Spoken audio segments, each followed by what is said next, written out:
Thank you po ulit. Wala ako thank you kasi tuwang-tuwa ako talaga ako. Kasi hindi ko po, kasi matagal nga naman po kung hindi pa nag-concert, hindi ko naman po kalain na bibigyan niyo ako ng oras niyo. Pwede niyo mapapakinggan yung album ko. Nasunod na may album ko.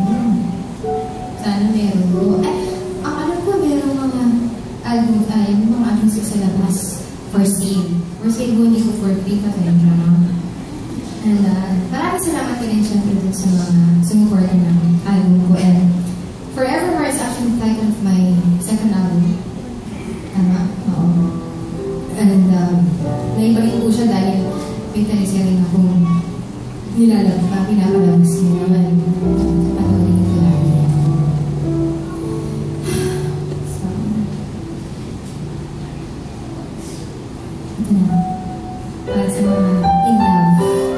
And remember, I sang this song during Sessionistas concert.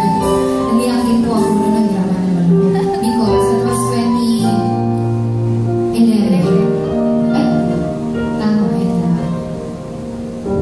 I got engaged that day. So, yeah. Sakto naman. Lahat na lang iniyak ako doon.